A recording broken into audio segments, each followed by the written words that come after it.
तरीके से मुहर्रम में सारे मुस्लिम एक होकर जब यहाँ पर इन्होंने खुद नागलोई में दंगा करा, वहाँ कौन मोनू मानेसर था?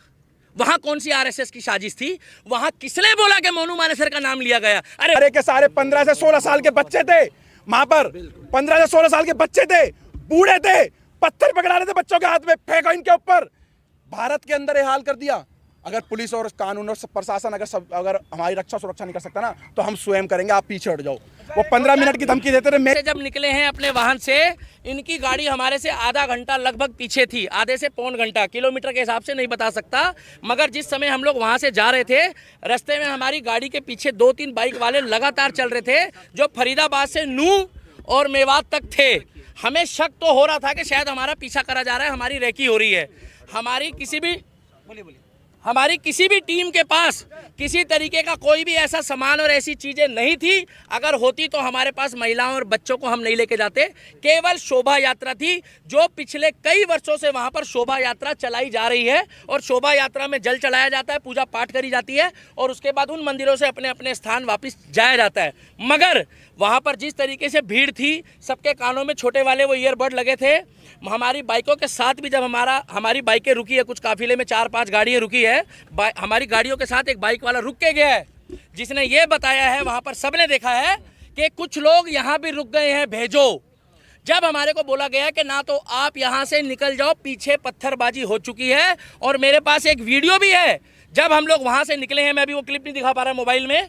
उस वीडियो में उस व्यक्ति ने साफ बताया कि सर यहाँ से आप चले जाओ, वहाँ पर प्लान बन चुका है कि कुछ लोग आगे फंसे हुए हैं, वो आ रहे हैं, और वो व्यक्ति ने खुल के बताया, मगर मेरी बाइक का नंबर मत दिखाओ। दूसरी बात यह है, हमारे आसपास से पत्थरबाजी हुई है, वहाँ पर बुजुर्गों ने चलाए हैं, महिलाओं ने चलाए हैं। सबसे बड़ी बात यह है कि ये बच्चों को पहले टारगेट करते हैं, छोटे बच्चों को आगे लाते हैं, जिससे उनकी जमानत हो जाए, उनको जज के आगे पेश करके ये दिखाया जाए कि ये एक बच्चा है, ये बालक है, ये भावनाओं में आकर अपनी सुरक्षा में फेंकना शुरू कर चुका है। 4 दिन पहले से वहाँ पर पोस्ट चल रही थी कि इनको मेवात की धरती में पैर रख के दिखाओ, हम तुम्हारे बाप के नौकर नहीं है। मेवात को ये दिखाना चाहते हैं, कहते हैं हिंदुस्तानियों तुम वापस जाओ, मेवात हमारा है। हिंदुस्तान, मेरे को क्या पता पत्रकार कहाँ से आए, आपको पता कहाँ से आए पत्थर? आप बताइए।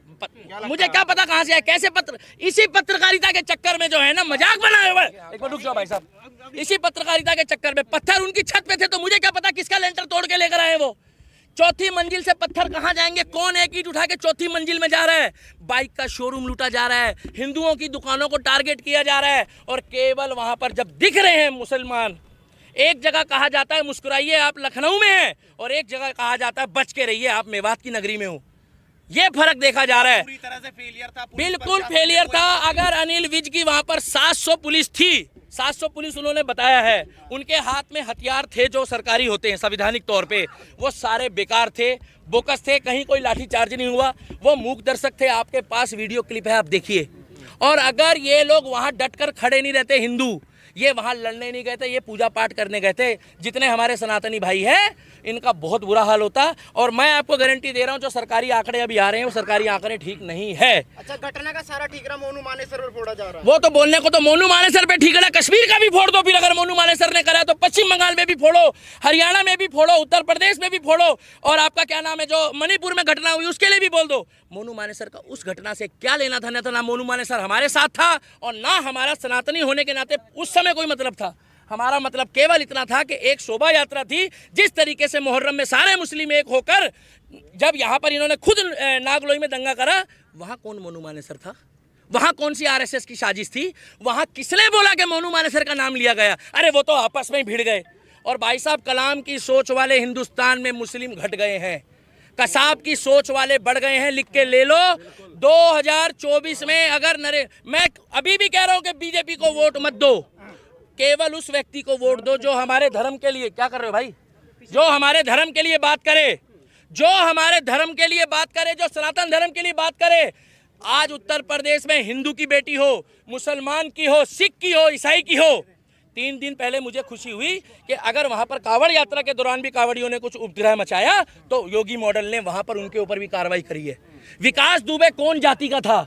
वो एक धर्म सनातनी था, हम लोगों ने कोई विरोध नहीं करा। मगर दुनिया जानती है, जब अतीक अहमद मारा गया, अतीक अहमद के साथ जो कांड हुआ, हमें नहीं मालूम किसने करा, तब इन्होंने क्या बोला कि वो शहीद हो गया है।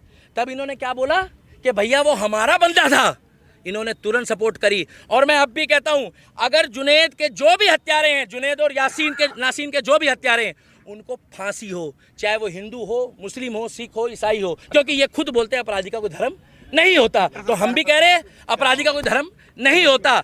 अगर वो राजस्थान पुलिस ने मोनू मानेसर को क्लीन चिट दे दी, तो मोनू मानेसर की जो क्लीन चिट देने वाली सरकार है वो तो राजस्थान की कांग्रेस की है।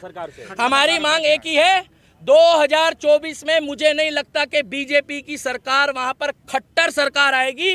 अगर वहां पर बुलडोजर नहीं चला योगी बाबा वाला कि इधर गड़बड़ हुई, इधर ना तारीख ना सुनवाई, वही फैसला।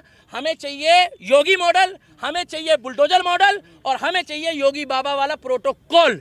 और हरियाणा करवाना चाहते हैं। मेवात कौन बोल रहा खाली करने? उत्तर प्रदेश खाली हो गया पत्रकार महोदय। उत्तर एक मिनट रुकिए, एक मिनट मेरे को बोलने दो। उत्तर प्रदेश खाली हो गया। कौन मुसलमान परेशान है उत्तर प्रदेश में? कितने मुसलमान भागे वहां से?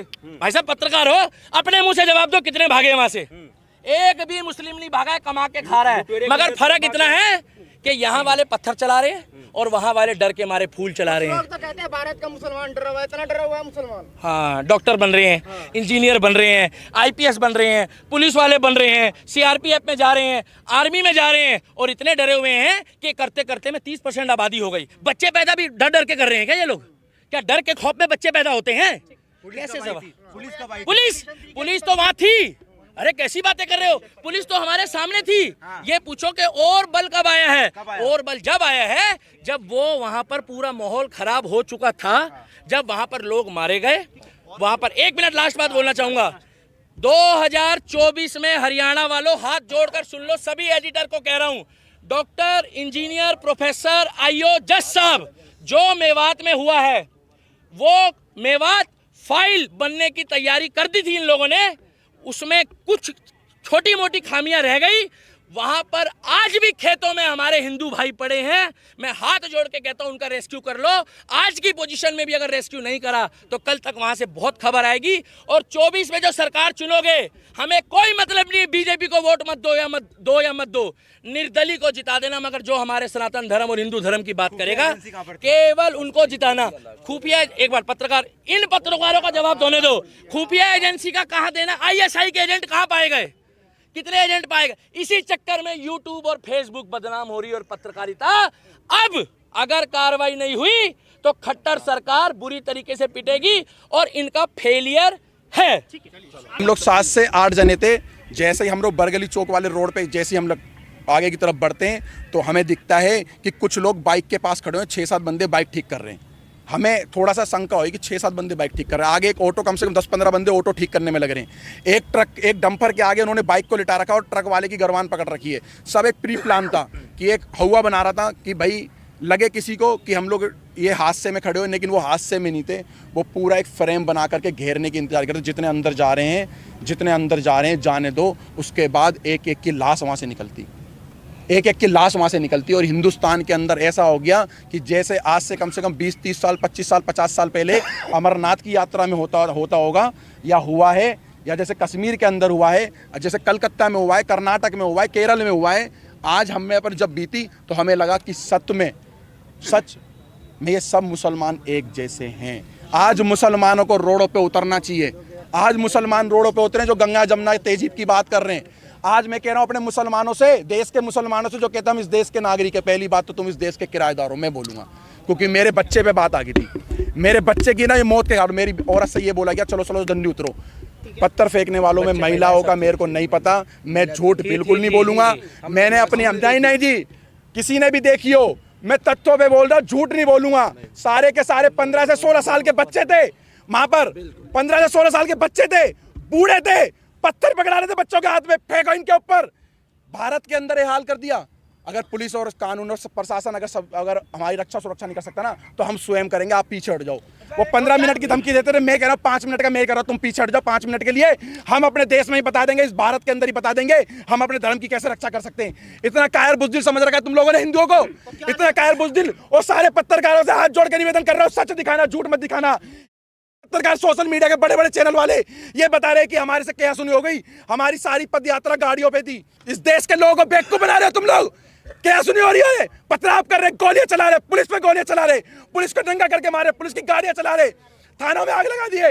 जहां पर पुलिस प्रशासन सेफ नहीं है तो वहां पर पहले से हमें बताओ कि हम देश के कानून आपकी रक्षा नहीं कर सकते। गोली भी चली, मेरी गाड़ी पे गोली नहीं चली, मेरी गाड़ी के सामने से बिल्कुल गोली गई है, हवा में गोली फायर करी उन्होंने कट्टों से, और ऐसे ऐसे वेपन उनके हाथ में थे जो दिल्ली पुलिस के भी हाथ में ऐसे हथियार नहीं थे। आर्मी वालों के पास भी नहीं होंगे। मैं कह रहा दिल्ली पुलिस, हरियाणा पुलिस के हाथ में ऐसे हथियार नहीं थे। इतने बड़े बड़े आतंकवादी हैं, सारे के सारे मेवाती आतंकवादी हैं, आतंकवादी हैं। और ये पूरा मेरा दर्द कर रहा है। इससे ज्यादा जो इनके हाथ में त्रिशूल था उनको हाथ कटा रहा था। जो अभी बीजेपी इतना चिल्ला के गए, उनके चेस्ट पे कट्टर हिंदू लिखा है, ठीक है। वो कट्टर हिंदू जो अपने छाती पे लिखवा है, वो हमको कॉल करके, जब हम फिरोजपुर रोड में थे तो हमको बोल रहे बाबू तुम लोग भगवा गमछा जो रखे हो उसको हटा लो, जितना जो गाड़ी में झंडा लगा उसको हटा लो, क्योंकि तुम लोग को मार दिया जाएगा। वो बीजेपी हम लोग को बोले हम लोग को कलेवा अपना खोलना पड़ा, हम लोग को भगवा गमछा हटाना पड़ा, तिलक मिटा के हम लोग को बैठना पड़ा गाड़ी में। उसके बाद हम लोग वहाँ से निकले, जितने भी मुस्लिम थे सब लोग ये देख रहे थे। उसके बाद आग वाला कुछ छोड़ा सा आपको देख के चिन्हित कर करके हमला एकदम टारगेट बता दे। सिर्फ जो शोभा यात्रा में गए थे सिर्फ उनके साथ ही नहीं हुआ है, वहाँ पे जो लोकल हिंदू जिनके हाथ में कलेवा था उनको ही पकड़ के मारा गया। कितने एक स्वीट सेलर थे उनको ही मारा गया। और आपको बता दे पत्थरबाजी सुनते हैं ना, हम इतना दिन सुन रहे थे, लेकिन आज हम देखे अपने आंख से, कल देखे उसमें पत्थर भी जो छोटा मोटा पत्थर नहीं था, एक नोकीला पत्थर वो लोग मारते हैं, जो कि वो पत्थर डायरेक्ट अगर पेट में गया तो पेट बच्चा पकड़ के वहीं मर जा रहा है। मतलब वो लोग या तो उसको हथियार के तरीके से प्रिपेयर किए, पत्थर से बहुत सारे लोग को मारा गया। और आपको बता दे 2500 से ज्यादा महिला, आपको बोलिए एक रिकॉर्डिंग सुनाते, क्योंकि गुस्सा वाला विषय नहीं है, हम लोग को रोना आ रहा था अपना भविष्य पे। ये आप रिकॉर्डिंग सुनिए क्या महिला बोल रही थी। स्टार्टिंग चलाइए। पहाड़ियों से लोग आ रहे हैं। हाँ, मंदिर के पीछे पहाड़ी है, वहाँ से आना शुरू कर दिया इन लोगों ने। अच्छा, हाँ, मरने से डर नहीं लगता भाई।